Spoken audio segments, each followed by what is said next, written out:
to the Low Altitude Motorsports YouTube channel. Today we're going to do a little bit of a save on this Audi S4.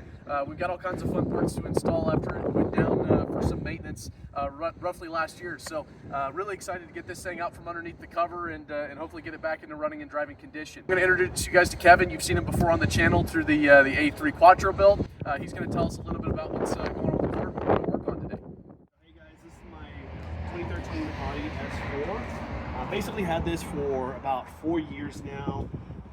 Last year I went to a track day and started hearing some squeaking noise up front. Took it to the shop and found out that it was my crank pulley that had failed.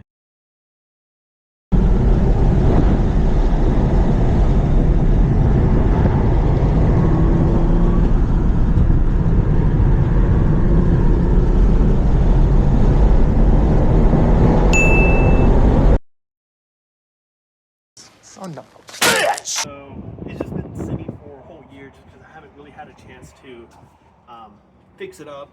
Basically last year me and my wife had a kid, so financially just wasn't able to do it at the time, but now after just buying some parts here, slowly we're going to be finally working on it today. So for those of you who are unfamiliar with the S4, can you kind of tell us a little bit about what the highlights of the car are? Transmission, forced induction, stuff like that. Yeah, so this is the 2013 S4. That's the B8.5.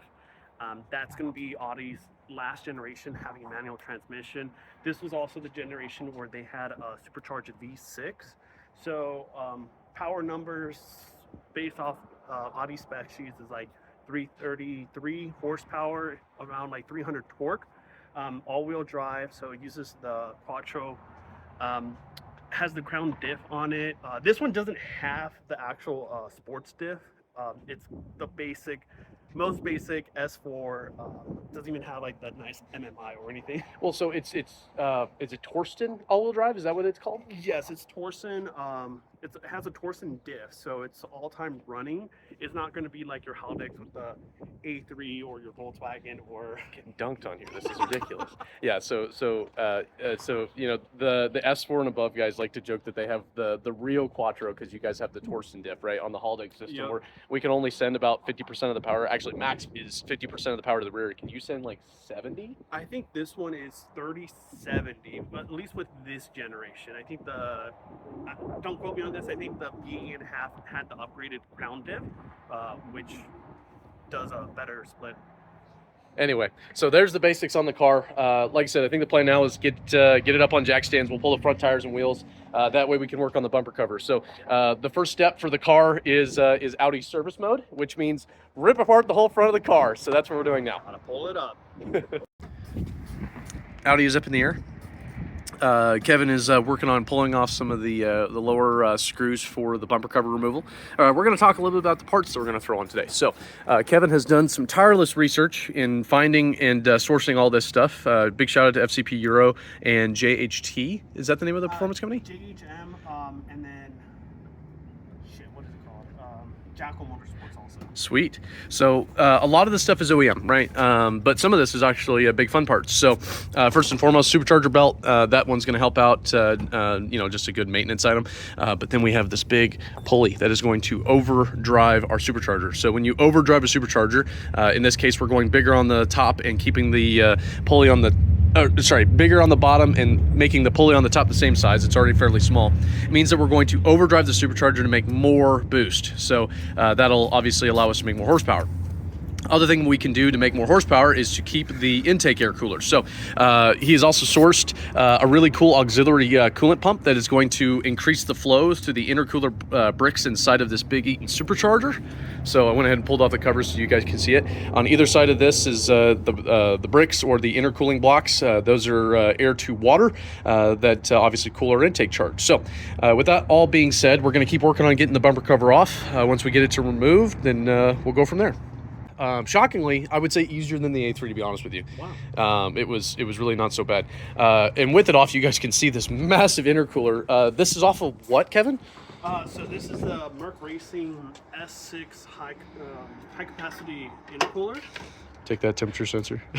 And then I also have the CSF radiator on it as well. So CSF is the same one that we've got on the A3 Quattro. So it's a beefy unit. It's got these big isolator blocks and all kinds of stuff. So it's a pretty nice setup. So the plan now is loosen up the horns on the crash support. I was shocked to see that these are actually the way these are supposed to look. This car has not been in a front accident before. Apparently this is the OEM parts. So you learn something new every day. So we've got to work on getting that bolt up there and then 2 others down there loosened up, and then that'll give us the room in order to have access to the front of the engine. As you can see, we've got approximately 1 finger's length without it, so that's not going to work, is it? We just got the car in service position, so with anything Audi, you just got to pull the front end. Right now, this is going to give us a lot of room in here. It was pretty packed, but now we can reach all the belts. We got tensioners we're going to replace. We got some pulleys we're going to replace, and then the big boy is down here, the crank pulley. So we're going to put the JHM 187 millimeter pulley in there. So I wanted to show you guys my new chain, which is great, right? So if you were curious what the average size of an Audi belt is, this is the accessory drive belt. If you come in here, I want to show you guys something. So I'm going to turn on my headlamp so you guys can see down here. This is the part we're replacing. And if you were curious on whether or not your crank pulley should move, it's not. So the crank pulley's job is to spin whenever the engine spins. And if I can do this, you are in trouble. So that is what we're replacing today with this beautiful one piece. This JHM one. So in comparison, if I try to spin this, it won't move because it's big, beautiful billet aluminum. So anyway, we're gonna go ahead and keep working on the belt tensioners and the belts, and then we'll get around to this one.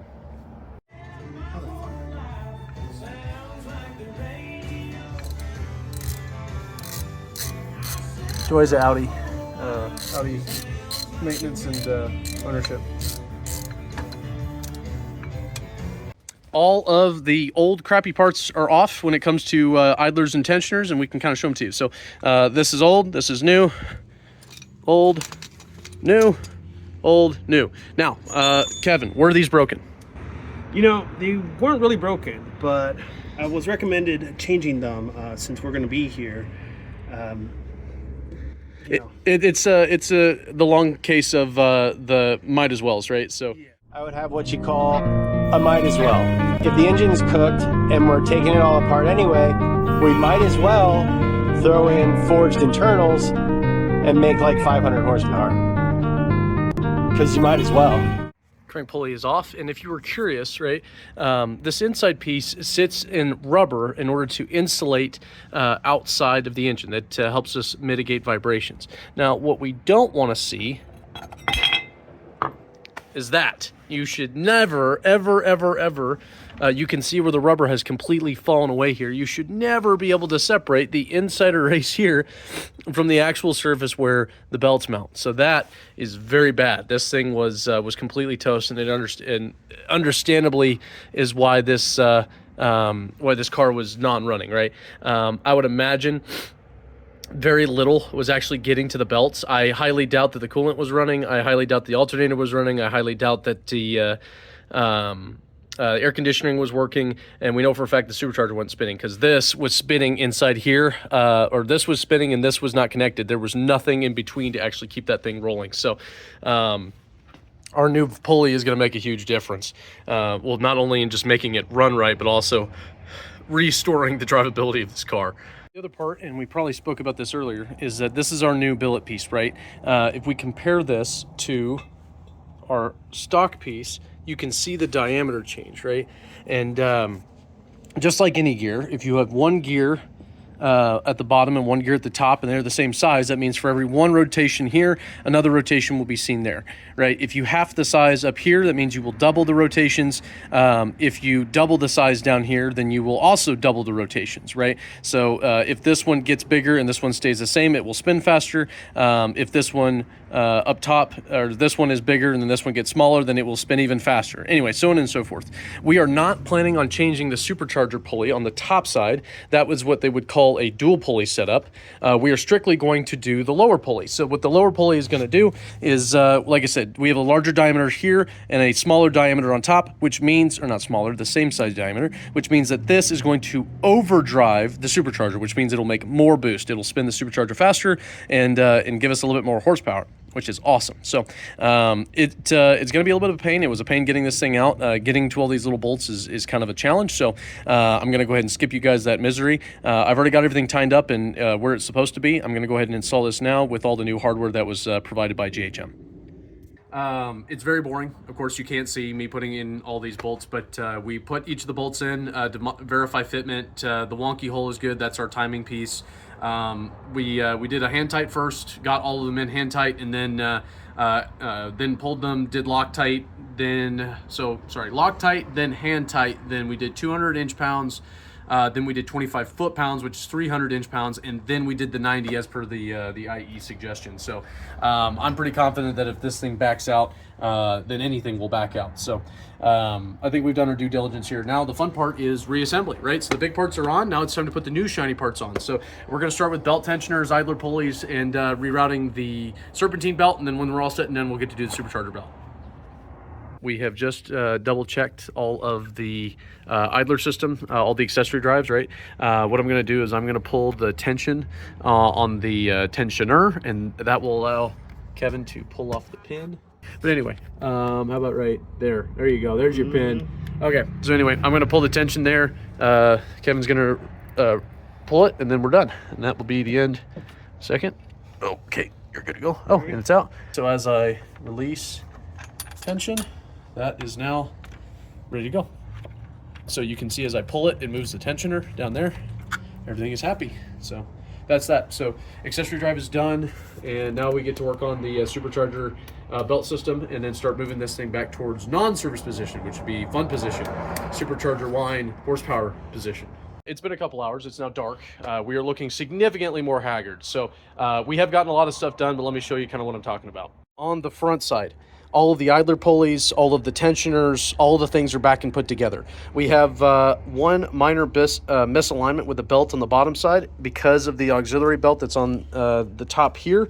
In essence, that should correct itself once the engine has a chance to spin over. Now, we cannot spin over the engine for two reasons. One, this upper coolant line that I unfortunately broke and will need to replace is disconnected. And second of all, Kevin has been working on replacing this secondary coolant pump so that we can up the flow going through the intercooler, as well as the bricks inside of the supercharger. So he's just now kind of finished that, but we've got some wiring to do as well as some different hose clamps and stuff like that. In the meantime, I'm working on the back where Kevin has oh so nicely provided a brand new battery. So we're installing this brand new Interstate AGM, and that's pretty much it. You got anything to add? That's pretty much it. Pretty much just wrap it up after this, so we'll see you guys maybe tomorrow morning. Yeah, it's a good point. It's been a nice long day. We've gotten a lot of stuff done. We're on the upswing. We're almost done, right? So we're working on the install phase of things. So yeah, so this will be it for tonight. We'll plan to check back in with you tomorrow once everything is wrapped up here. See ya. All right, it is day 2 working on the S4. So we've diligently written down everything that needs to get done. It's on this piece of cardboard. It's as professional as we could have done it. It was mostly because I didn't feel like making a graphic and putting it on the screen for you, so we're just going to kind of roll you through it. So here, I'll actually let Kevin kind of roll through it. So what do you think? Today we're pretty much going to mount the horns, basically just tidy up the front with the bumper cover, the intake covers, all that kind of stuff. We're going to tune it. We're going to tune with Jackal Motorsports. It's going to be stage 2. And it's stage 2 single pulley with the 187 millimeter pulley from JHM. So before we jump forward on that one, what do we think we're going to see horsepower-wise from the stage 2? Well, what's advertised? So what do you think? Advertised, it's going to be like 420, 440. Okay. That's to the crank though. So to the wheel, it's probably less than that, but we should be seeing at least like 350 horsepower at the wheel, probably. If we make 420 at the wheel or at the crank, and of course you guys know from the dyno episode on the Audi, we didn't make near the horsepower we thought the tuner said we were going to make. So I'm not trying to bully. I just just curious. I didn't realize that stage 2 was going to make 420 at the crank. Hopefully. Hopefully. Okay. All right. What else we got on the list? We'll try to roll through it just for the sake of time. We'll go ahead and top off the coolant. All right. Then after installing the CW100 coolant pump, we're going to depin the connectors, mount the wheels again, get it off jack stands, retrieve a tool that we So dropped in back. I'm not even going to put that on Kevin. That was 100% me. On the top side, very similar to the Audi, the A3 Quattro.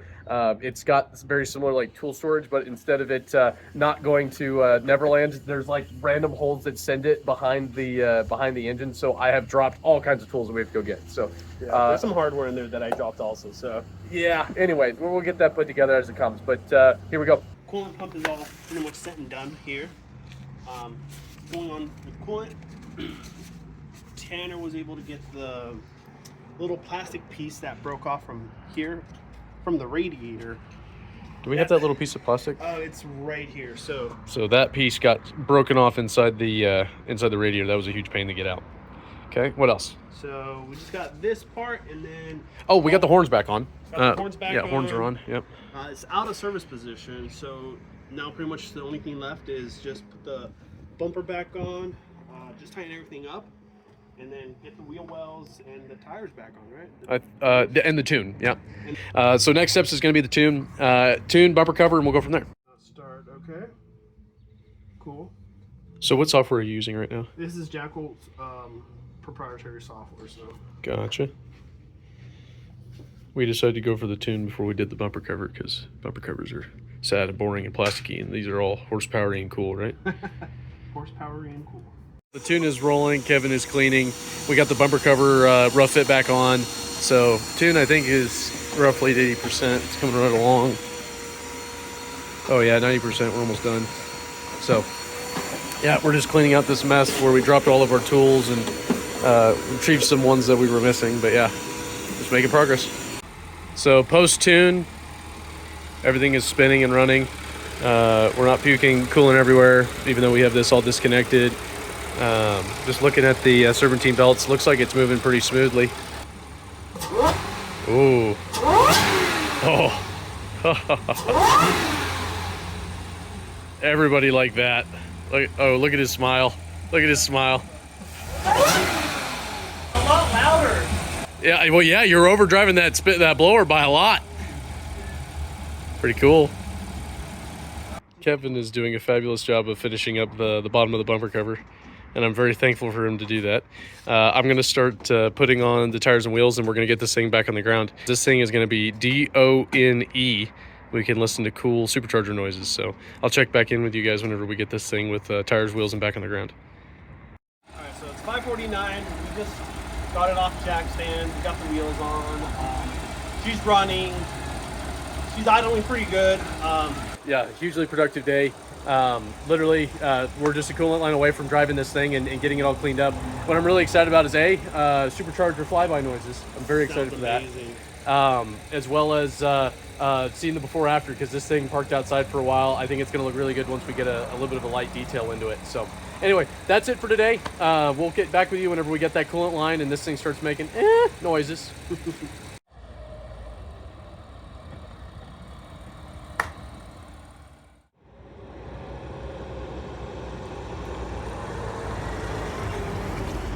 Three days later, the coolant line is here.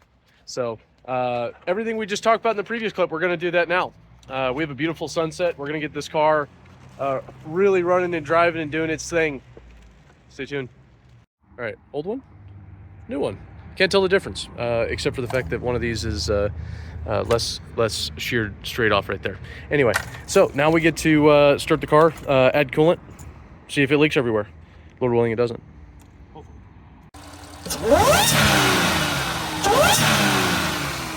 Oh my God. Oh my God. Oh, that's very good. First test drive. We're being nice, knocking out the cobwebs, getting everything bedded back in, and happy.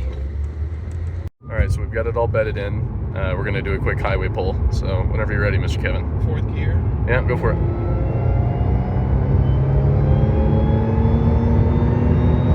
Ooh, that sounds super good. That's awesome. Like this, biatch.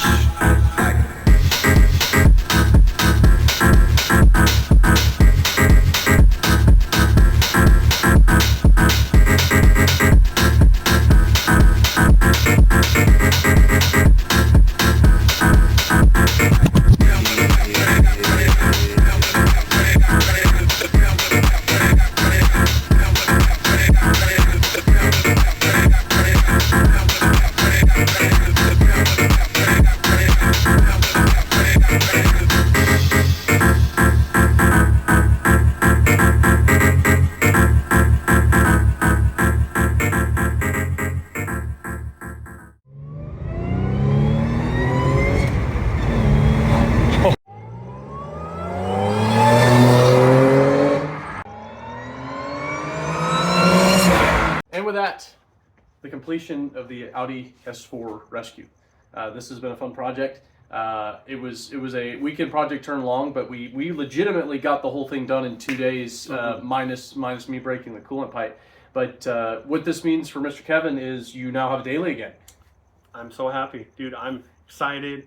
Finally get to drive it after a whole year, and she feels amazing.